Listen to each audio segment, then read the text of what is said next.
ಕೇಶವ್ ಅವರಿಗೆ ನನ್ನ ಪ್ರಶ್ನೆ ಇತ್ತು. ಕೇಶವ್ ಅವರೇ, ಇದೀಗ ಯಾವಾಗ ಈ ಎಕ್ಸಿಮೇಷನ್ ಸ್ಟಾರ್ಟ್ ಆಯಿತು ಆ ನೇತ್ರಾವತಿ ತೀರದ ಭಾಗದಲ್ಲಿ, ಆಗ್ಲಿಂದಾನೂ ಕೂಡ ನಿಮ್ಮೊಂದಿಗೆ ಶ್ರೀನಿವಾಸ್ ರಾವ್ ಅವರೊಂದಿಗೆ ಆ ಭಾಗದಲ್ಲಿ ಆ ಗ್ರಾಮ ಪಂಚಾಯತಿ ರೆಪ್ರೆಸೆಂಟ್ ಮಾಡೋರೊಂದಿಗೆ ನಾವು ಟಚಲ್ಲೇ ಇದ್ದೀವಿ. ಪೊಲೀಸ್ ಆಫೀಸರ್ಸ್ನು ಮಾತಾಡಿಸ್ತಾ ಇದ್ದೀವಿ, ಅಡ್ವೊಕೇಟ್ಸ್ನು ಮಾತಾಡಿಸ್ತಾ ಇದ್ದೀವಿ. ನಮಗೆ ಪೊಲಿಟಿಕಲ್ ಪಾರ್ಟಿಯಿಂದ ಒಬ್ಬ ರೆಪ್ರೆಸೆಂಟೇಟಿವ್ ಸಿಕ್ಕಿರೋದೇ ಇವತ್ತು. ಇಲ್ಲಿವರೆಗೂ BJP ಅವರಾಗಲಿ ಕಾಂಗ್ರೆಸ್ ಅವರಾಗಲಿ ಯಾರೂ ಬಂದಿರಲಿಲ್ಲ. ಈಗ ನಿಮ್ಮ ಪ್ರಕಾರ ಇದರಲ್ಲಿ DK ಶಿವಕುಮಾರ್, ವಿಜಯೇಂದ್ರ ಅವರು, ಅಶೋಕ್ ಅವರು ಎಲ್ಲರೂ ಕ್ಷೇತ್ರದ ಪರವಾಗಿಯೂ, ತನಿಖೆಗೆ ಆದೇಶ ಮಾಡಿದಂಥ ಪರಮೇಶ್ವರ್ ಅವರು, ಸಿದ್ದರಾಮಯ್ಯ ಅವರು, rest of the Congress fellows ಇವರು ಕ್ಷೇತ್ರದ ವಿರುದ್ಧವಾಗಿರುವವರು ಅಂತ ತಮ್ಮ ಭಾವನೆನಾ? ಖಂಡಿತ ಇಲ್ಲ. ಇಲ್ಲಿ ಪ್ರತಿಯೊಬ್ಬರು ಕೂಡ ಇದರಲ್ಲಿ ಏನು ಕೆಲವು ವ್ಯಕ್ತಿಗಳು ಇದ್ದಾರೋ ಪ್ರಥಮದಿಂದ ಕ್ಷೇತ್ರದ ವಿರುದ್ಧ ಕ್ಷೇತ್ರದ ಷಡ್ಯಂತ್ರವನ್ನು ಮಾಡಿಕೊಂಡು ಕ್ಷೇತ್ರದ ಹೆಸರನ್ನು ಹಾಳು ಮಾಡಬೇಕು, 13 ವರ್ಷಗಳಿಂದ ಕ್ಷೇತ್ರದ ಮೇಲೆ ಏನೇನೋ ಬೇಡದ ವಿಚಾರಗಳನ್ನು ಹೇಳಿಕೊಂಡು ಗೂಬೆ ಕೂರಿಸಿಕೊಂಡು ಯಾರು ಇದ್ದಾರೋ ಆ ವರ್ಗ ಮಾತ್ರ ಇವತ್ತು ಕ್ಷೇತ್ರಕ್ಕೆ ವಿರೋಧ ಬಿಟ್ರೆ ಬೇರೆ ಕಾಂಗ್ರೆಸ್ ಆಗ್ಲಿ BJP ಆಗ್ಲಿ ಇಲ್ಲಿ ಪಕ್ಷ ಭೇದವನ್ನು ಮರೆತು ಇವತ್ತು ಸಹಕಾರವನ್ನು ಕೊಡ್ತಿದ್ದಾರೆ. ಹಾಗಾಗಿ ಇಲ್ಲಿ ಯಾವುದೇ ವ್ಯಕ್ತಿಗಳು ಕೂಡ ಇದರಲ್ಲಿ ಇಲ್ಲ. ಆ ಒಂದು ಗುಂಪನ್ನು ಬಿಟ್ರೆ ಅದರಲ್ಲಿ ಒಂದು 5-6 ಜನರನ್ನು ಆ ಒಂದು ಗುಂಪು ಕಟ್ಟಿಕೊಂಡು ಸುಳ್ಳು ಪ್ರಚಾರ ಮಾಡ್ತಾ ಗೃಹ ಮಂತ್ರಿಗಳಿಗೆ ಬೈತಾ, ಇವತ್ತು ಯಾರು ಅವರ ವಿರುದ್ಧವಾಗಿ ಮಾತಾಡ್ತಾರೆ ಅವರಿಗೆ ಬೈತಾ, ಯಾರು ಧರ್ಮಸ್ಥಳಕ್ಕೆ ಯಾತ್ರೆಯನ್ನು ಮಾಡ್ತಾರೆ ಅವರಿಗೆ ಬೈತಾ. ಕೇಶವ್ಜಿ, ಈಗ ನನ್ನ ಕೈನಲ್ಲಿ ಒಂದು ಗ್ಲಾಸ್ ಇದೆ ಕೇಶವ್ಜಿ, ಇದರಲ್ಲಿ ಅರ್ಧ ನೀರು ತುಂಬಿದೆ. ಇದನ್ನ ಕೆಲವರು ಅರ್ಧ ಖಾಲಿ ಇದೆ ಎನ್ನಬಹುದು, ಇದೇ ಗಾಜಿನ ಅರ್ಧ ಖಾಲಿ ಇದೆ ಎನ್ನಬಹುದು. ಇನ್ನು ಕೆಲವರು ಕೇಳಿದ್ರೆ ಅರ್ಧ ತುಂಬಿದೆ ಅಂತ ಹೇಳಬಹುದು. ನೀವು ಯಾವ ಕಡೆ ಎಂಫಸೈಸ್ ಮಾಡ್ತಿರೋ, ಯಾವ ಕಡೆ ಒತ್ತು ಕೊಡ್ತಿರೋ ಅದು ಕಾಣಿಸುತ್ತೆ ನಿಮಗೆ. ಈಗ ಆಗಲೇ ಸಂಕೇತ್ ಸರ್ ಹೇಳ್ತಾ ಇದ್ರು, ಒನ್ಸ್ ಫಾರ್ ಆಲ್ ಈ ಬೆದರ ಬೊಂಬೆ ತೋರಿಸಿ ಹೆದರಿಸಿ ಕಾಲದಿಂದ ನಡೀತಾ ಇದೆಯಲ್ಲ, ಒನ್ಸ್ ಫಾರ್ ಆಲ್ ಇದ್ರೆ ಇದೆ, ಇಲ್ಲ ಅಂದರೆ ಶಾಶ್ವತವಾಗಿ ಅಲ್ಲಿಲ್ಲ. SITನ ಗೊತ್ತಾಗ್ಬಿಡ್ಲಿ ಬಿಡಿ.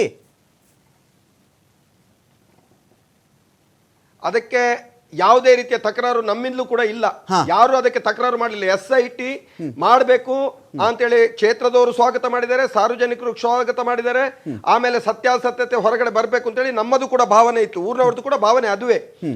ನಮಗೆ ಏನು ಅಂತ ಹೇಳಿದ್ರೆ, ಇಲ್ಲಿ ನೀವು ನೀರು ಏನು ಹೇಳಿದ್ರು ಅದರಲ್ಲಿ ಅರ್ಧ ಗ್ಲಾಸ್ ನೀರು ಇದೆ ಅಂತ ಹೇಳಿ ತಿಳ್ಕೊಳ್ಳುವವರು ನಾವು, ಅದರಲ್ಲಿ ಅರ್ಧ ಖಾಲಿ ಇದೆ ಅಂತ ಹೇಳುವವರಲ್ಲ. ಇದರಲ್ಲಿ ಅರ್ಧ ಗ್ಲಾಸ್ ಗುಂಪಿನವರೇನೋ ಮಾಡ್ತಾ ಇದ್ದಾರೆ, ಅವರೇನು ಅಪಪ್ರಚಾರ ಮಾಡ್ತಿದ್ದಾರೆ, ಆ ಕಡೆ ಯಾಕೆ ಒತ್ತು ಕೊಡ್ತಾ ಇದ್ದೀರಿ ಅಂತ ನಾನು ಕೇಳೋದು ನಿಮಗೆ. ಸರ್, ನಾವು ಏನು ಅಂತ ಹೇಳಿದ್ರೆ, ಇಲ್ಲಿ ಏನು ಅಂತ ಹೇಳಿದ್ರೆ ಕೇವಲ ಕ್ಷೇತ್ರವನ್ನು ಮಾತ್ರ ಇವರು ಗುರಿಯಾಗಿ ಮಾಡುದು, ಧರ್ಮಾಧಿಕಾರಿಗಳನ್ನು ಮಾತ್ರ ಗುರಿಯಾಗಿ ಮಾಡುದು. ಮೊನ್ನೆ ಒಬ್ರು ಹೇಳ್ತಾರೆ ಧರ್ಮಾಧಿಕಾರಿ ಪಟ್ಟವನ್ನು ಅವರಿಗೆ ಹೇಳ್ಬೇಡಿ ಅಂತ ಹೇಳ್ತಾರೆ. ಹಾಗಾದ್ರೆ ಅವ್ರು ಏನು ಬೇಡದ ಲ್ಯಾಂಗ್ವೇಜ್ ಅಲ್ಲಿ ಮಾತಾಡುದು, ಗೃಹ ಮಂತ್ರಿಯವರಿಗೆ ಬೈಯುವುದು, ಯಾರು ಕ್ಷೇತ್ರದ ಪರವಾಗಿ ಬೈತಾರ ಅವರ ಮನೆಯವರಿಗೆ ಬೈಯುವುದು, ಅವರ ಹೆಂಡತಿ ಮಕ್ಕಳಿಗೆ ಬೈಯುವುದು, ಕೊನೆಯದಾಗಿ ಯಾರು ಸಂಸ್ಕಾರಯುತರಾಗಿ ಕೇಳಬಾರದಂತ ಭಾಷೆಗಳಲ್ಲಿ ಮಾತಾಡೋದು, ಇದನ್ನೆಲ್ಲ ಎಷ್ಟು ಅಂತ ಸಹಿಸಿಕೊಳ್ಬಹುದು. ಅದಕ್ಕೆ ಕೆಲವರು ಯೂಟ್ಯೂಬರ್ಸ್ ಸಪೋರ್ಟ್ ಮಾಡುವಂತದ್ದು, ಅವರು ಕೂಡ ಏನೇನೋ ಹೇಳುವಂತದ್ದು, ಇದು ಎಷ್ಟು ಸರಿ ಅಂತ ಹೇಳಿ. ಈ ಗುಂಪನ್ನು ಬಿಟ್ರೆ ಬೇರೆಯವರೆಲ್ಲ ಕೇಳಿ ಸಾಕಾಗಿದೆ. ಇವತ್ತು ಅದಕ್ಕೋಸ್ಕರ SIT ಅನ್ನು ಸರ್ಕಾರ ಮಾಡಿದೆ, ಸತ್ಯಾಸತ್ಯತೆ ಹೊರಗಡೆ ಬರಬೇಕು ಅಂತ ಹೇಳುವಂತ ಭಾವನೆ ಎಲ್ಲರಲ್ಲೂ ಇದೆ.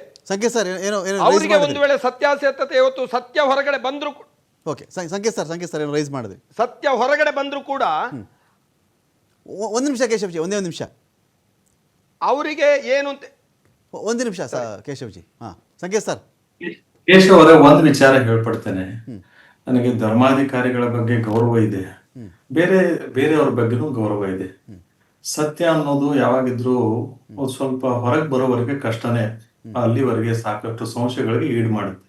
12ನೇ ಶತಮಾನದಲ್ಲಿ ಬಸವಣ್ಣನವ್ರಿಗೆ ಬಿಟ್ಟಿಲ್ಲ ಜನ, ಅವ್ರ ಕೊನೆಗೆ ಸುಸೈಡ್ ಮಾಡ್ಕೊಳ್ಳುವಂತ ಪರಿಸ್ಥಿತಿ ಬಂತು. ಅವರಷ್ಟು ದೊಡ್ಡವರು ಧರ್ಮಾಧಿಕಾರಿಗಳು ಇದಾರೋ ಇಲ್ಲ ಅಂತ ನಾನು ಅದ್ರ ಬಗ್ಗೆ ಆ ತರ್ಕಕ್ಕೆ ಹಿಡಿಯೋದಿಲ್ಲ. ಆದ್ರೆ ಸತ್ಯಾನ್ವೇಷಣೆಗೆ ಎಲ್ಲರೂ ಕೂಡ ಅದನ್ನ ನಾವು ಸಹಕಾರ ಕೊಡಬೇಕು. ಅದಕ್ಕೆ ಅಡ್ಡಿ ಆತಂಕಗಳನ್ನು ಕುಂಬಳಕಾಯಿ ಕಳ್ಳ ಹೆಗಲು ಮುಟ್ಟು ನೀವೇ ಯಾಕ್ರಿ ನೋಡ್ಕೊಂತೀರ? ಈಗ ನಿಮ್ಮನ್ ಕುರಿತ ಹೇಳಿದ್ರು ಅವ್ರ ಪಡವ್ರು ಯಾರೋ ಬರುವ ಮಾತಾಡ್ತೀರಿ, ನೀವೇ ಕುಂಬಳಕಾಯಿ ಕಳ್ಳರು ಅಂತ ಹೆಗಲು ಮುಟ್ಕೊಂಡು ನೋಡ್ಕೊಂತ ಇದ್ದೀರಾ. ಬಿಡಿ, ಅವರಿಗೆ ಮಾತಾಡೋದಕ್ಕೆ ನಿಮ್ ಬಗ್ಗೆ ಏನ್ ಹೇಳಿಲ್ಲ, ಹೆದರ್ಕೋಬೇಡಿ. ನಿಮ್ಮ ನೋವು ಅರ್ಥ ಆಗುತ್ತೆ, ನಿಮ್ ನೋವು ನಮಗೂ ಅರ್ಥ ಆಗ್ತಾ ಇದೆ. ಕುಂಬಳಕಾಯಿ ಅವ್ರು ಯಾರು ಇವ್ರಿಗೆ ಬೈದ್ರೆ ನಾವಲ್ಲ ನಾವು ಆಗಲ್ಲ ಅಂತ ಹೇಳಿ ನಿಮ್ ಕಷ್ಟ ನಿಮ್ ನೋವು ನನಗೆ ಅರ್ಥ ಆಗುತ್ತೆ. ನಿಮ್ ಕಷ್ಟ, ನಿಮ್ ನೋವು, ನಿಮ್ ತೊಂದರೆ, ಸಂತಾಪ ಹಾಸ್ಯಾಸ್ಪದ ಯಾಕಂತೀರಿ ಎಲ್ರ ಮುಂದೆ ಅಂತ ಹೇಳಿ ನಿಮ್ ನೋವು ನಮ್ಗೆ ಅರ್ಥ ಆಗ್ತಾ ಇದೆ. ಸ್ಟಾರ್ಟ್ ಮಾಡ್ದಂಗಿಂದ ನೋವು ಅರ್ಥ ಆಗ್ತಾ ಇದೆ. ಆ ಮಟ್ಟಕ್ಕೆ ಇಳಿಯಲ್ಲ ನೋಡಿ, ನನ್ನ ಮಟ್ಟನೇ ಬೇರೆ, ಆ ಮಟ್ಟಕ್ಕೆ ಇಳಿಯಲ್ಲ. ನಿಮ್ ಸಂತಾಪ, ನಿಮ್ ತೊಂದರೆ, ರಾಜಕೀಯ ಲಾಭ ನಷ್ಟ, ನೀವು ಅದ್ರ ಬಗ್ಗೆ ಮಾತಾಡಿ, ನಿಮ್ಗೆ ಹಕ್ಕಿದೆ, ನೀವು ಮಾತಾಡಿ. ಆದ್ರೆ ನಾನ್ ಹೇಳೋದು, ಸತ್ಯ ಅಕಸ್ಮಾತ್ ಏನು ಆಗಿಲ್ಲ ಅಂದ್ರೆ 4 ಜನರ ಎದುರುಗಡೆ ಜಗತ್ ಜಾಹೀರಾಗಬೇಕು. ಯಾಕಂದ್ರೆ ಈ ಕ್ಷೇತ್ರದ ಬಗ್ಗೆ 4 ಜನ ಗೊತ್ತಾಗಬೇಕು ಏನು ಆಗಿಲ್ಲ. ಒಂದೇ ಒಂದು ಪ್ರಶ್ನೆ ನಿಮ್ಗೆ, ಒಂದೇ ಒಂದು ಪ್ರಶ್ನೆ, ಸೌಜನ್ಯ ಕೇಸಲ್ಲಿ ನಿಮ್ಮ ಅಭಿಪ್ರಾಯ ಏನು? ಒಂದ್ ನಿಮಿಷ, ಈಗ ಹೇಳ್ತಿದ್ರೆ ತಾನೆ, ಹೌದಲ್ವಾ? ಈಗ ಸೌಜನ್ಯ ಕೇಸಲ್ಲಿ ನಿಮ್ಮ ಅಭಿಪ್ರಾಯ ಏನು? ಸೌಜನ್ಯ ಕೇಸಲ್ಲಿ ನಿಮ್ಮ ಅಭಿಪ್ರಾಯ ಏನು? ಸೌಜನ್ಯ ಕೇಸಲ್ಲಿ ನಿಮ್ಮ ಅಭಿಪ್ರಾಯ ಏನು? ಸರ್, ನಮಗೆ ಬಸವಣ್ಣನವರ ಮೇಲೆ ಆರೋಪ ಬಂದಿದೆ, ರಾಮನ ಮೇಲೆ ಆರೋಪ ಬಂದಿದೆ, ಕೃಷ್ಣನ ಮೇಲೆ ಕೂಡ ಆರೋಪ ಇತ್ತು. ಆದ್ರೆ ನಮಗೆ ಅದು ಮುಖ್ಯ ಅಲ್ಲ. ಇಳಿಯಲ್ಲ. ಬೀದಿ ಕಾಳಗದಲ್ಲಿ ನಾನು ಭಾಗವಹಿಸುವುದಿಲ್ಲ. ಒಂದ್ ನಿಮಿಷ ಅವ್ರು ದೂರದಲ್ಲಿ ಸ್ವಲ್ಪ ಡಿಲೇ ಇರುತ್ತೆ, ವೇಟ್ ಮಾಡಿ. ಚಂದ್ರಶೇಖರ್ ಜಿ, ಇದು ಸಂಖ್ಯೆ ಸರ್ ಮಾತಾಡಿ.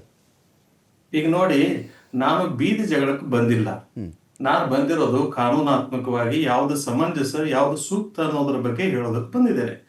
ಯಾವ್ದು ಜನ ಒಪ್ಪುವಂಥದ್ದು, ಯಾವ ರೀತಿಯಿಂದ ನಾವು ಈ ಇಶ್ಯೂಗೆ ಫುಲ್ ಸ್ಟಾಪ್ ಕೊಡಬಹುದು ಅನ್ನೋದು ನನ್ನ ಅಭಿಪ್ರಾಯ. ಈ ಕೋರ್ಟ್ ನಲ್ಲಿದೆ, ಕೋರ್ಟಿಗೆ ವರದಿ ಕೊಡಬೇಕಾಗ್ತದೆ. ಅದರ ಆಧಾರದ ಮೇಲೆ ಮುಂದೆ ತನಿಖೆ ಮಾಡಬೇಕು, ಬಿಡಬೇಕು, ಅಥವಾ ಯಾರನ್ನ ತನಿಖೆಗೆ ಒಳಪಡಿಸ್ಬೇಕು, ಒಳಪಡಿಸಬಾರದು, ಯಾರ್ಯಾರ ಏನಾದ್ರು ಷಡ್ಯಂತ್ರ ಮಾಡಿದ್ರೆ ಅವ್ರನ್ನ ಯಾವ ರೀತಿ ಕಾನೂನಾತ್ಮಕವಾಗಿ ಅವ್ರನ್ನ ಕೋರ್ಟ್ ನಲ್ಲಿ ವಿಚಾರಣೆ ಮಾಡಬೇಕು ಅಥವಾ ಪೊಲೀಸ್ ನಲ್ಲಿ ವಿಚಾರ ಮಾಡಬೇಕು, ಮತ್ತೊಂದು ರೀತಿ ಅವರ ಸೋರ್ಸ್ ಆಫ್ ಇನ್ಕಮ್, ಮತ್ತೊಂದು ಏನು ಬೇರೆ ಬೇರೆ ಆಯಾಮಗಳಲ್ಲಿ ಇದನ್ನ ತನಿಖೆ ಮಾಡಬೇಕಾಗ್ತದೆ. ನನ್ನ ವಿಚಾರ ಏನಿದ್ರು ಕೂಡ ಸತ್ಯಾನ್ವೇಷಣೆ ಕಾನೂನಾತ್ಮಕವಾಗಿ ಮಾಡ್ತಾ ಇರುವಾಗ ಪ್ಲೇಗ್ರೌಂಡ್ ಆಗಬಾರದು, ಕಾನೂನಾತ್ಮಕವಾಗಿ ದಾರಿ ತಪ್ಪಿದಾಗ ನಿಮ್ ವೈಯಕ್ತಿಕ ನೋಡಿ, ಇದು ರಾಜಕೀಯ ಪ್ಲೇಗ್ರೌಂಡ್ ಆಗ್ಲೇಬೇಕು ಅನ್ನೋದು ನಿಮ್ಮ ಅಭಿಪ್ರಾಯ ಇದ್ರೆ ನಿಮ್ ವೈಯಕ್ತಿಕ. ನನ್ನ ವೈಯಕ್ತಿಕ ಅಭಿಪ್ರಾಯ ಆಗಬಾರದು ಅಂತ ನಂದು ಇಷ್ಟೇ. ಸತ್ಯ ಹೊರಗೆ ಬರ್ಲಿ. ಫೈನ್. ಕೇಶವ್ಜಿ ಏನೋ ಮಾತಾಡ್ತಾ ಇದ್ರಿ. ಸರಿ, ಸತ್ಯ ಹೊರಗಡೆ ಬರ್ಬೇಕು ಅಂತ ಹೇಳುವಂಥದ್ದು, ಸತ್ಯ ಹೊರಗಡೆ ಬರ್ಬೇಕಂತ ಹೇಳುವಂಥದ್ದು ಪ್ರತಿಯೊಬ್ಬ ನಾಗರಿಕನ ಮಾತು ಕೂಡ, ಅವರ ಮನದಾಳದ ಮಾತು ಮತ್ತು ಮನದಾಳದ ಬಯಕೆ ಕೂಡ. ಆದ್ರೆ ಏನು ಸರ್, ಬಾಹುಬಲಿ ಬೆಟ್ಟದಲ್ಲಿ ನಾನು ಹೂತಿಟ್ಟಿದ್ದೇನೆ, ನಿನ್ನೆ ಬಂದು ಬಸ್ ಸ್ಟ್ಯಾಂಡ್ ನ ಪಕ್ಕ ಹೂತಿಟ್ಟಿದ್ದೇನೆ, ಮೊನ್ನೆ ಬಂದು ಸ್ಟೇಷನ್ ನ ಪಕ್ಕ ಹೂತಿಟ್ಟಿದ್ದೇನೆ, ನಾಳೆ ದೇವಸ್ಥಾನದೊಳಗೆ ಒಂದು ಹೆಣವನ್ನು ಹೂತಿಟ್ಟಿದ್ದೇನೆ ಅಂತ ಹೇಳಿದ್ರೆ ಇವರು ಹೋಗಿ ಅದಕ್ಕೆ ಅವಕಾಶ ಮಾಡಿಕೊಟ್ರೆ ಇದು ಎಲ್ಲಿಯ ಕಾನೂನು? ಇದು ಯಾವತ್ತು ಕಾನೂನು, customs are more than law. Customs always remain supreme. ಹಾಗಾಗಿ ನಮ್ಮ ಘಾತ ಏನು, ನಮ್ಮ ಭಾವನೆಗಳಿಗೆ ಧಕ್ಕೆ ಬಂದಾಗ ನಾವು ಯಾರನ್ನು ಪ್ರಶ್ನೆ ಮಾಡಬೇಕು? ಅವನು ನಾಳೆ ಬಂದು ದೇವಸ್ಥಾನದ ಒಳಗಡೆ ತೋರಿಸಿದಾಗ ನಾವು ಹೆಣ ಅಗಿರಿ ಅಂತ ಇವರು ಹೇಳಿದ್ರೆ ಇದು ಸರಿಯಾ ಅಂತ ಹೇಳುವ ನಮ್ಮ ಪ್ರಶ್ನೆ. ನಾವು ಎಲ್ಲೂ ಕಾನೂನನ್ನು ಪ್ರಶ್ನೆ ಮಾಡ್ತಾ ಇಲ್ಲ. ನಾವು ಎಲ್ಲೂ ಕಾನೂನು, ಆ ವ್ಯಕ್ತಿಯ ನಡವಳಿಕೆ ಬಗ್ಗೆ ಯಾಕೆ ಕೇಶವ್ಜಿ ಒಂದು